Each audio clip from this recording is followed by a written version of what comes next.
Previously on Scrap to Cash, I was exhausted after replacing the exhaust. That is actually literally like the shittest dad joke going.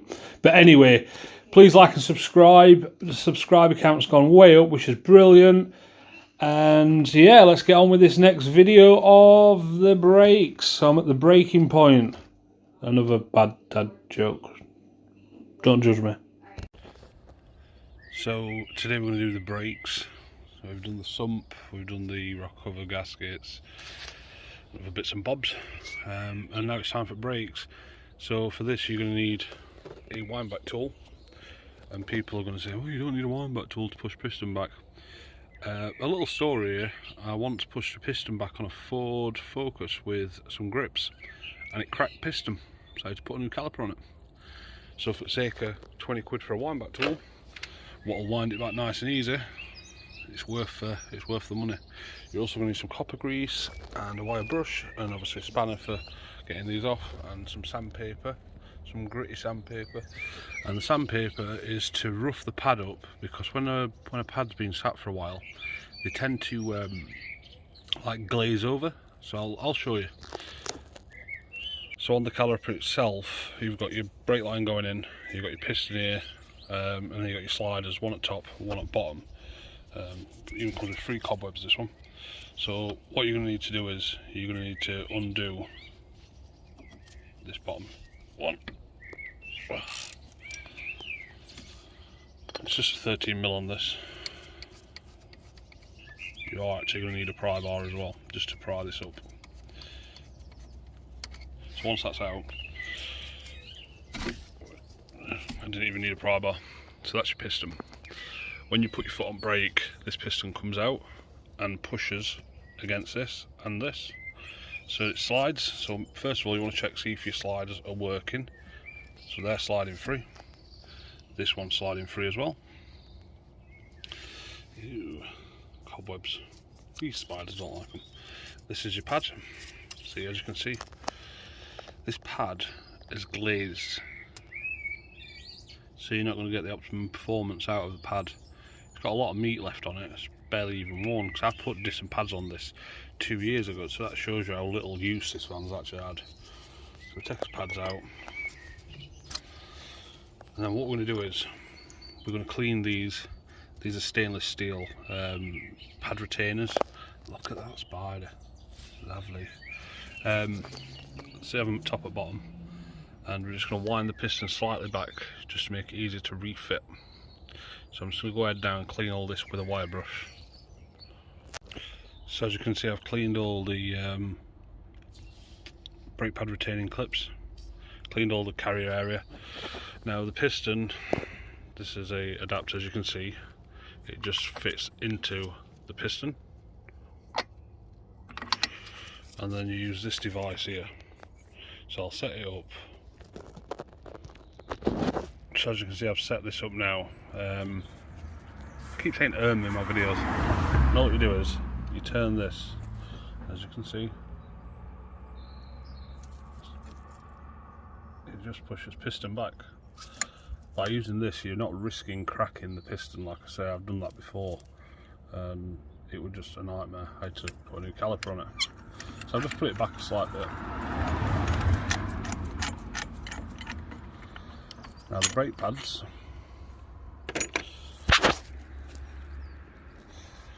they're all glazed. As I say, it's smooth as anything, that, and just need cleaning up. So what I'll do is I'll wire brush them just on the edges, and get all the dust off, and then we will sandpaper the surface to give it a bit more of an aggregated feel, should I say, a bit rougher, so when you do press brakes it grips to your disc. What I've done is I've just cleaned edges and get basically all the dust and rubbish off the pad. And now, before you grease these, because what we're going to do is we're going to apply copper grease to the sides here and here, I'll show you, just make sure they fit,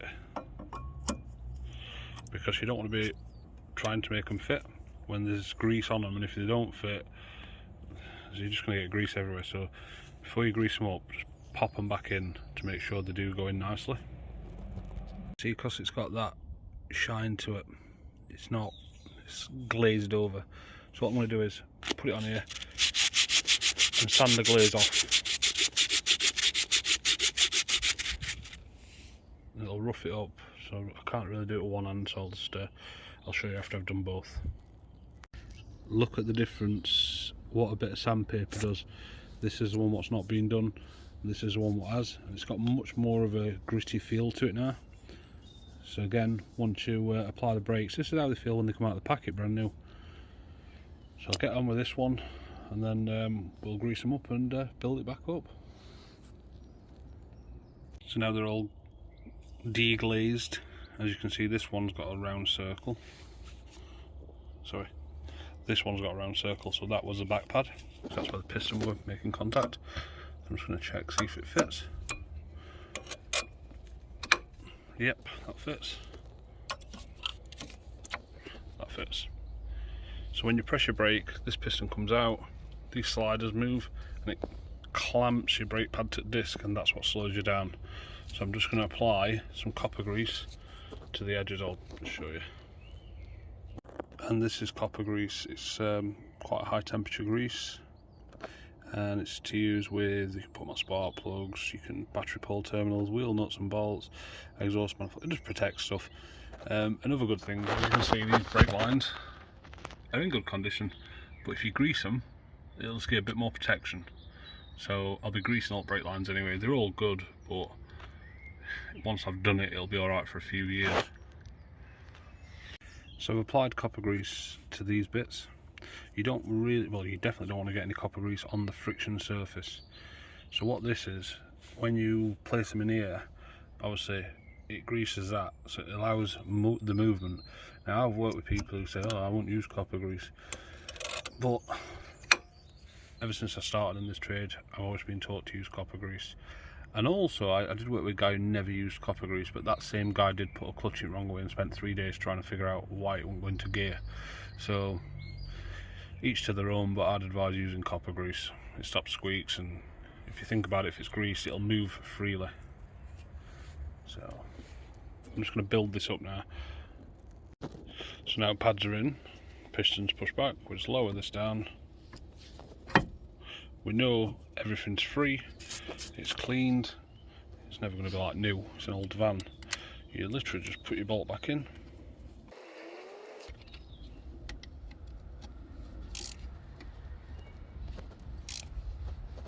That's tight. Now once you've done your front brakes, I'm going to do the other side. I don't need to film that because it's pretty much the same what I've done this side. Always remember to pump your brake pedal up, because obviously you push the piston back, so there's a bit of travel there. Now if you don't pump it up, you'll go out on a drive and you'll have no brakes, so your press brake pedal will sink to the floor, and that will happen, and you'll be pumping them and you're like, ah. So always remember to pump your brakes before you drive. We're going to go on to back brakes now. Before we do go on to back brakes, if this is your hub and your wheel sits on this ring here, well, so your wheel nuts go in here, I tend to give this a good clean wheel wire brush and grease it, because that way it makes it easier if you do need to change your wheel. So obviously aluminium mixing with steel, it oxidizes and it sets like concrete. On the back wheel I had to get a hammer out to hammer the wheel off, a rubber mallet. So I'd recommend greasing it. Again, people also differ, but I think it's perfectly reasonable to grease them. Remember, once you've done your brakes, always pump them. So we go hard again. They're hard. Always pump your brakes, otherwise you'll have no brakes when you first set off, and you'll panic and potentially crash. So always pump your brakes. Now what we're going to do is we're going to go on to back brakes.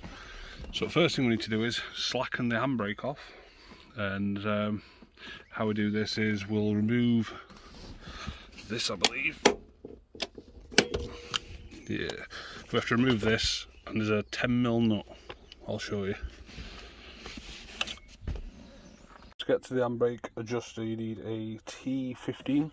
You've got a T15 there, T15 there, and a T15 down here. So if you just raise the seat up, yes, it's grimy, this van, we know it's mouldy and it's going to get sorted. And do these. No money yet.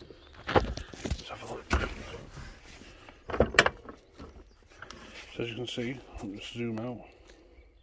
This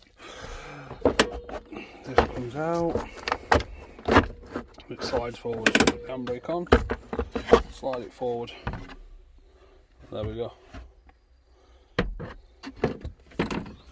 We found 4p, sweet. Oh, what else we found?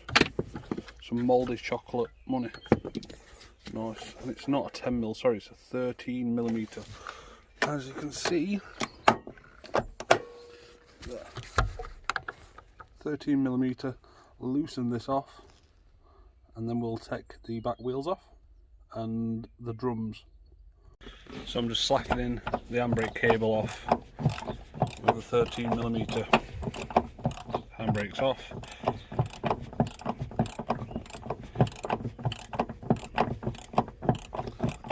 Because we're going to adjust the handbrake on the shoe side. And this is the proper way to do it.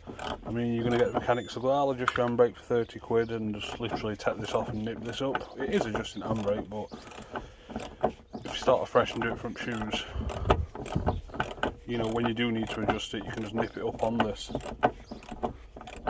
So if you're having your handbrake done and someone just nips it up, number one, I don't know what your shoe conditions are like, so that's loosen that slack. And you want to check your shoes, because your shoes might be knackered or your wheel cylinder might have gone. So I'll show you that now. I'm just going to jack it up and take the back wheels off. Took wheel off, and it's a T30 to take this off. This little screw which retains the drum for when you're putting the wheel back on. Now you're going to need a hammer and a pry bar, and all you're going to do is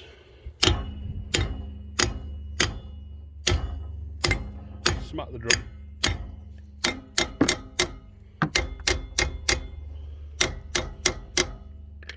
and then the drum will fry off. It might take a few attempts, but as you can see, the drum's coming. It's a bit hard to do with one hand, so I'll just pry it off and show you. So after prying and prying and prying, the drum's off. So it's got a slight lip on the inner edge, only slight, but a bit of sandpaper will sort that out. So this is your rear shoes. You got your wheel cylinder, so when you press, this has just popped off and I've just put it on, but basically I'll do that in a minute. This bit here sits in there. When you press your foot on brake, these pop out, which push the shoes outwards against the drum. And when you put your handbrake on, this is your handbrake cable, it goes down here to a lower arm, so you pull that, it pulls this arm, stretching the shoes out. Now first thing we need to check is to make sure these wheel cylinders are okay. So you just peel the rubber back. As you can see, I've just peeled this one back, and there's no fluid, so we know the wheel cylinders are alright. I'm just using brake cleaner. I'm just going to clean the brakes off.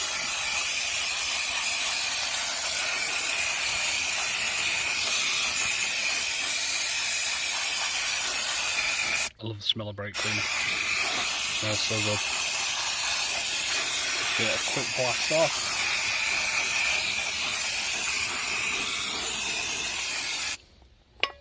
And I'm just going to sand the inner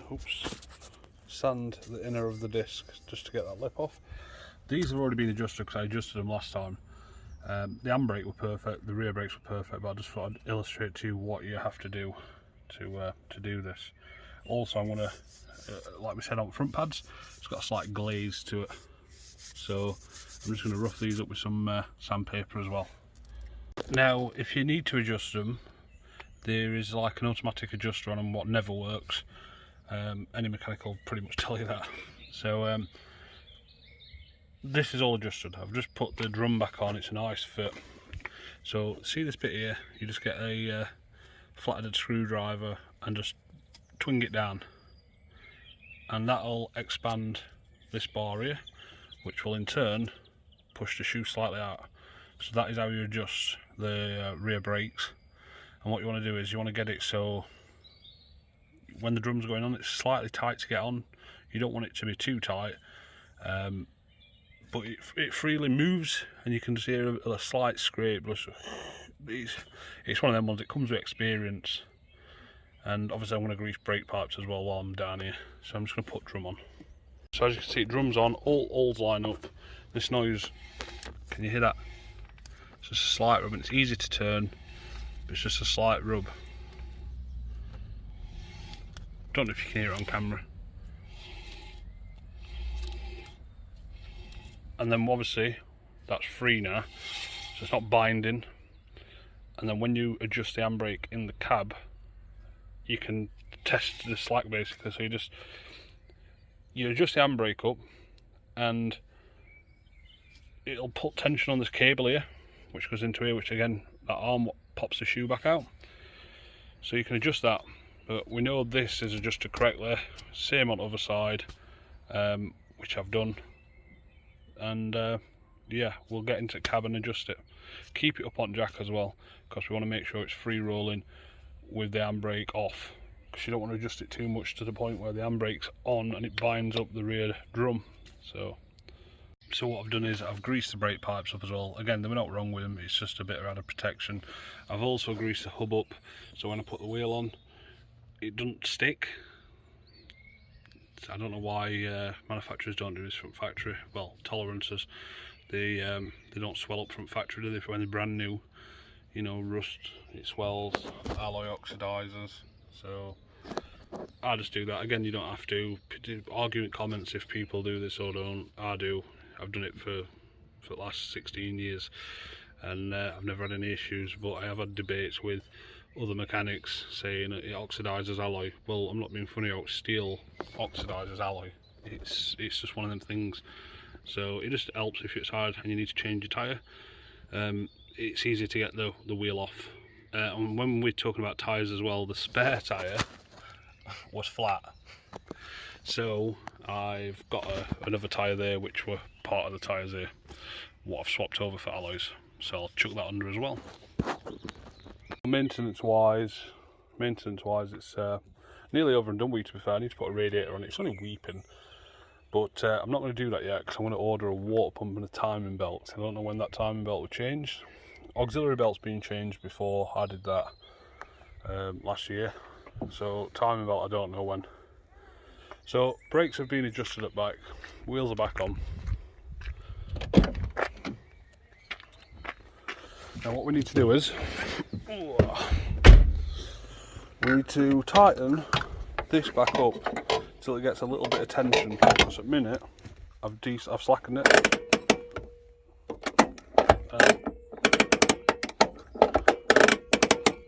Too many clicks, no reserve travel, just because I've slackened it off.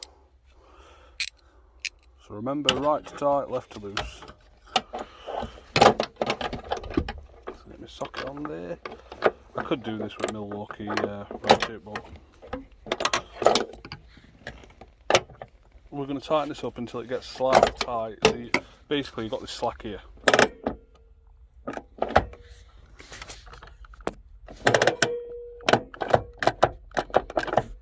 I just need to get rid of the slack, so I'll do that now.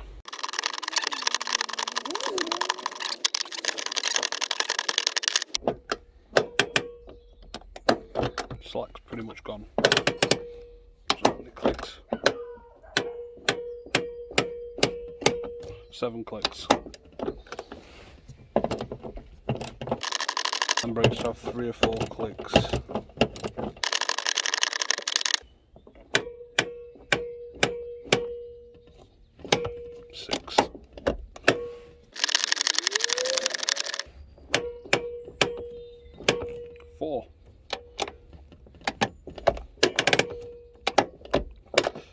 So let me take this socket off, shove that down there.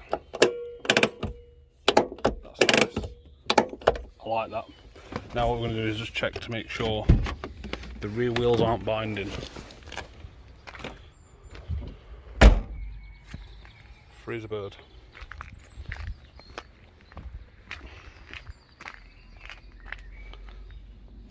free. Handbrake, 3 clicks, solid.